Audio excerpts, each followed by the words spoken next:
Terima kasih sudah lama menunggu, agak lama prosesi dalam tadi. Sebagaimana kami ungkapkan tadi siang ketika kami mau masuk, kami akan melaporkan Ayah Mirna Darmawan Salihin terhadap dugaan pasal yang pertama pasal 221 ayat 1 kedua KUHP dan pasal 32 ayat 1 KHP. Saya mungkin tidak akan menceritakan kronologis karena sudah ada rencana penyidik. Mekanisme internal di dalam, setelah di SPKT kita diarahkan kepada perwira piket. Kita sudah bertemu dengan perwira piket di Kamnek, termasuk bertemu dengan perwira piket di Siber. Dari hasil konsultasi dengan mereka, kami harus hormati pandangan penyidik di sini. Seluruh bukti yang kami ajukan dianggap masih belum cukup untuk sebagai syarat LP. Singkatnya, LP kami, laporan polisi kami tidak diterima. Namun untuk membuka peluang baru diadakannya penyelidikan, kami diarahkan untuk bersurat langsung ke Pak Kapolri. Mekanisme ini yang kita kenal namanya pengaduan masyarakat. Dumas, kami sudah melakukan Dumas. Setelah tadi berkonsultasi panjang, kita sudah memasukkan surat sore ini melalui Sekretariat Umum, ditujukan langsung ke Bapak Kapolri.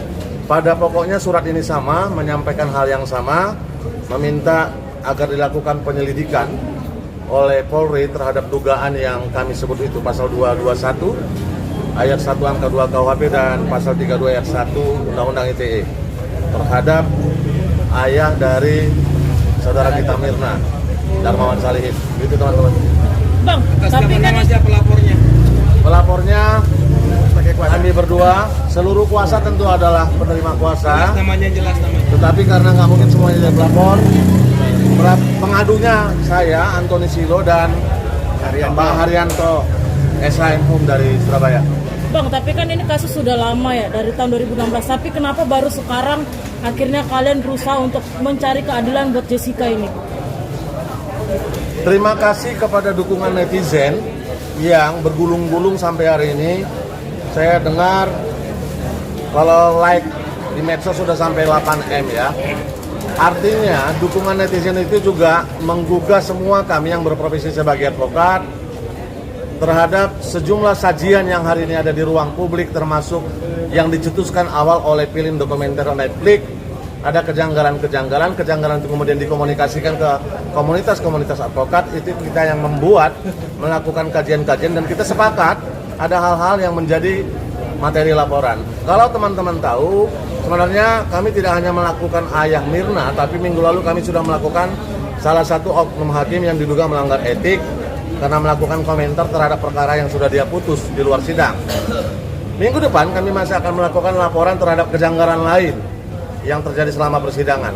Kalau pertanyaannya kenapa hari ini, ya mungkin ini waktu yang pas yang ditunjukkan Tuhan kepada kita. Berarti benar dong Bang, dengan adanya banyak netizen yang bilang no viral no justice. No viral no justice. Semoga benar, karena kayaknya viral pun sekarang justice-nya nggak ada. Semoga benar. Tetap didukung teman-teman. Kasihan Jessica, sudah 8 tahun di dalam, kami sudah bertemu dia. Sampai pada titik terakhir kita minta dia mengaku, Pak Utu sudah mengatakan begitu, sebagai syarat untuk mengajukan gerasi supaya bebas, dia tetap nggak mau mengaku. Itu soal pendirian Jessica. Baik, kita yang di luar ngapain? Ini yang bisa kita lakukan, gitu kira-kira Mbak. Mengusahakan dibongkarnya kembali kasus ini. Kalau pertanyaannya, mungkin tidak itu? Mungkin. Republik ini pernah satu punya pengalaman empiris tahun 74, ada Sengkon Karta namanya di Bekasi sana, dituduh membunuh orang, tapi dalam perjalanan setelah 7 tahun kalau nggak salah dia bebas karena ada pelaku lain. Jadi peradilan bisa salah nggak? Bisa. Walaupun tadi banyak orang berkomentar ini sudah PN sampai PK, sudah semua hukumannya sama, Jessica dihukum, tetapi dalam kasus Sengkon Karta juga begitu. Bisa ditemukan ada peradilan sesat menghukum orang yang salah. Bukti yang dibawa tadi apa aja sih? Gimana? Bukti yang dibawa tadi apa? Bukti yang dibawa adalah rekaman video, salah satunya ya, salah satunya. Sebagaimana teman-teman lihat, karena di era keterbukaan sekarang, apa yang kami konsumsi itu juga yang teman-teman konsumsi.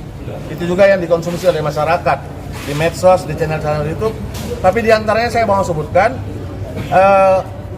dalam wawancara Darmawan Salihin dengan Pak Karni Ilyas, Darmawan Salihin kemudian menunjukkan satu video di handphonenya, itu potongan video ketika Karni menanyakan, tapi kan nggak ada buktinya kalau Jessica yang memasukkan cyanida. Kemudian singkatnya, Edi Darmawan Salihin dalam wawancara itu menunjukkan sebuah video yang menurut dia itu dengan sengaja yang menunjukkan tangan Jessica memasukkan cyanida menurut dia. Kalau kita lihat cuplikannya nggak begitu sih. Tetapi yang dan yang memprihatinkan kita semua, kami kok menyimpulkan dari pernyataan dia bahwa itu adalah bagian dari CCTV yang ada di KP Olivier yang dengan sengaja tidak dihadirkan di persidangan, kan begitu ya? Kalau begitu, kenapa ada bukti CCTV yang harusnya menjadi utuh, menjadi alat bukti di pengadilan tapi bisa berada di tangan Edi Darmawan Salihin? Itu niat kita melaporkan ini. Biarlah penyidik yang membuktikan dia dapat itu dari mana, dari penyidik kah atau dari KP Olivier. Tapi ya dari proses konsultasi, teman-teman tadi lebih memilih, teman-teman penyidik menyarankan kami untuk lapor ke Propam, gitu ya. Kami berpikir lain dan semoga pengaduan masyarakat yang ke Pak Kapolri ini bisa dikasih atensi lah. Kecewa nggak sih Bang karena LP-nya ditolak gitu Bang? Kecewa nggak Bang LP? Pakai soal lawyer tidak. Kecewa nggak, cuma capek aja. Kalian juga capek kan? Jadi pelaporan soal CCTV, Karena kan kita masih ada langkah hukum ya. Ini bukan kejanggalan CCTV. Kejanggalan CCTV nanti akan ada laporan yang lain minggu depan. Pokoknya apa yang bisa kita lapor, kita lapor. Kami nggak kurang kerjaan, tapi ini namanya semangat kami untuk membela insan manusia yang menurut keyakinan kami, menurut pendapat hukum kami, sampai hari ini tidak pernah terbukti dia bersalah membunuh. Bahwa ada yang meninggal, iya. Apakah yang membunuh Jessica menurut keyakinan kami tidak?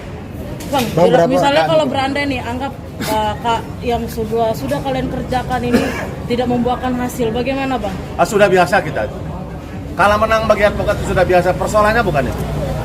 Pesan yang mau kami kirimkan kepada kita semua, teman-teman yang mencintai keadilan, jangan ada lagi proses peradilan yang seperti ini ke depan. Itu tadi loh.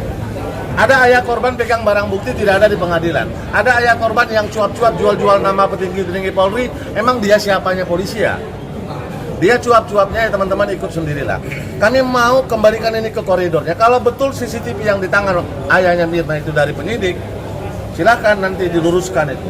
Tetapi kami mau mengatakan proses peradilan ini tidak dilakukan secara objektif sesuai prosedur. Kenapa? Karena ada barang bukti yang tidak utuh. Maaf, saya ingin sampaikan, seluruh putusan pengadilan, baik dari PN, PT, Kasasi, dan PPK, seluruh pertimbangan majelis hakim mengutamakan pada pertimbangan barang bukti CCTV. Tapi ada potongan CCTV, potongan konten maksud saya, yang berada di tangan ayahnya Mirna. Ini pertanyaan besarnya sebenarnya yang mau kita uji lewat laporan ke sini. Bang, berapa lawyer hari ini Bang datang untuk melakukan dumas? Tadi 150. Mestinya ada 150-an. 150. Ya karena kita nggak sanggup ngongkosin yang lain, ini pro bono movement. Oke, terus bagaimana tanggapan keluarga Jessica atas kegiatan hari ini?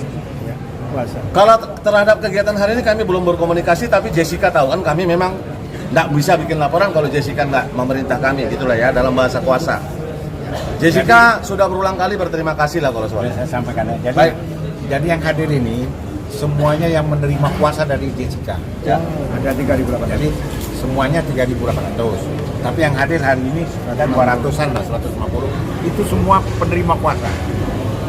Jadi bukan hanya datang-datang ke sini cuma sebagai penggembira, enggak. Mereka ini juga sebagai konsultan hukumnya Jessica. Dalam puasa ya Pak? Dalam puasa ini. Ya, oke. Jadi tambahan sedikit. Jadi Jessica tadi pagi sempat telepon saya. Ya, Om sampai sejauh mana? Nah, saya sampaikan bahwa hari ini adalah kita akan melaporkan Edi Darmawan Salihin. Nah, tapi dengan kita di sini kita menentukan permohonannya pengaduan ya, lumas. Nah, jadi Jessica juga pesan kepada kami dan kepada teman-teman semua, mohon bantu doa ya, Jessica sehat ya, Jessica masih tetap bertahan. Dan Jessica itu sebetulnya tetap mencari keadilan itu Untuk aja. kondisi Jessica sekarang gimana Bang? Sempat cerita nggak kondisi fisiknya mungkin dan Kalau mentalnya secara juga? fisik Jessica sehat ya kan, cuman yang kurus saja dengan berat 51 kilo ya, 51 kilo ya, dia masih seri, tapi tetaplah kalau kita lihat hatinya hancur ya. Karena setiap kali saya ketemu dengan Jessica, Om saya sudah kelamaan di sini, saya udah keluar. Mana yang harus Om lakukan, tolong lakukanlah gitu. Karena apa Jessica? Saya tidak berbuat apa-apa ya. Saya 7 tahun loh. Yang paling menderita dia ada pada saat di Polda Metro ya, di Selti itu yang 4 bulan. 120 hari, yang mana pada saat 1 hari lagi bebas demi hukum ternyata P21. Nah, jadi Jessica tuh selama 4 bulan 120 hari di situ, dan saya menemani dia 1 minggu 4 hari. Ya, Senin, Selasa, Rabu, Kamis. 1 minggu. Bayangkan 120 hari saya menemani dia. Kenapa? Karena dia merasakan bahwa dia berharap bahwa dia tuh bebas demi hukum. Ternyata faktanya dia harus P21 dan tetap sidang. Dan persidangan ini Jessica diputuskan 20 dan dia tidak terima.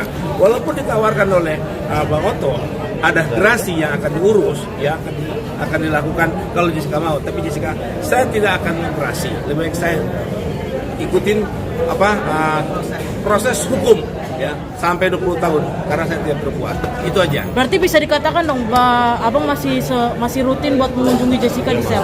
Apa? Masih rutin mengunjungi Saya Jessica. masih. Di seminggu 2-3 kali dah. Mau hari Senin saya akan datang lagi.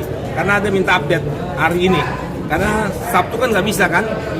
Mungkin saya dengan ada 1 orang lagi tim lawyer yang lain saya akan bawa untuk masuk ke dalam untuk perkenalan, untuk melakukan acara tanggal 12 kita melakukan upaya hukum lagi, begitu. Berarti semua baik kesehatan fisik dan mental Jessica aman semua. Alhamdulillah Jessica aman, sehat. Maka saya bilang tadi manusiawi karena dia terpidana, punya aktivitas, ya kan? Artinya sesuai dengan aturan yang ada SOP di lapas. Berarti yang dikatakan netizen selama ini yang Jessica psikopat, terus tidak memiliki hati itu salah dong? Salah, tidak ada psikopat. Jadi makanya sudah disampaikan oleh Dr. Irmansyah selaku psikiater dan juga Dr. Dr. Anda Dewi Harun katakan susah kalau psikopat itu harus kita periksa, ya kan? Itu kan untuk umum katakan, itu umum mengatakan gitu. Jadi harus diperiksa dulu. Ternyata Jessica, karena waktu Jessica di proses di psikiatri itu bagus, lolos, tidak ada psikopatnya gitu loh. Ya. Mungkin terakhir Bang yang mau disampaikan buat Jessica dan Pak Edi yang hari ini dilaporkan apa Bang? Ya, Jessica menyerahkan kepada tim lawyer yang aliansi advokat ini, ya kan, berharap apalagi akan dilakukan dari lawyer-lawyer yang Jessica berikan kuasa ini. Apakah nanti tanggal hari ini bagaimana, nanti tinggal tunggu jawabannya, nanti tanggal 12 apa, nanti yang berikutnya akan apa gitu kan. Ada upaya-upaya hukum yang akan dilakukan. Jadi upaya hukum ini bergulir, Pak. Ya. Tenang aja, kami tidak akan kecewa hari ini. Ya, Dan tidak akan mengecewakan Jessica juga? Ya. Insya Allah tidak. Ya, Mungkin saya tambahin. Teman-teman, nih, Saya tambahin. Perdebatan di media sosial tentang Jessica ini kan banyak sekali. Maka kami berpendapat perbedaan pendapat itu harus diselesaikan secara hukum. Nah, kita minta teman-teman lawyer semua mengawal ini semua untuk bisa diteruskan ke proses hukum sebenarnya. Jadi kami tidak kepingin lagi ada tadi juga dikatakan bahwa penegakan hukum kayak seperti ini. Saya kira itu. Oke? Yang terakhir menjawab pertanyaan tadi. Sekalipun hari ini kami melaporkan Pak Darmawan Salihin, lewat teman-teman kami ingin sampaikan kami semua tidak punya persoalan personal kepada Pak Darmawan. Tapi karena Pak Darmawan lah yang menceritakan ini itu dan semuanya menurut kami adalah bagian dari proses hukum yang janggal. Normal-normal saja kalau kemudian kami melakukan upaya hukum ke sini supaya kalau benarlah apa yang dia sampaikan di beberapa kali wawancara itu, biarlah itu dibuktikan oleh Pak Darmawan ke penyidik. Jadi datanglah nanti kalau dipanggil, Pak. Siap. Thank you. Terima kasih.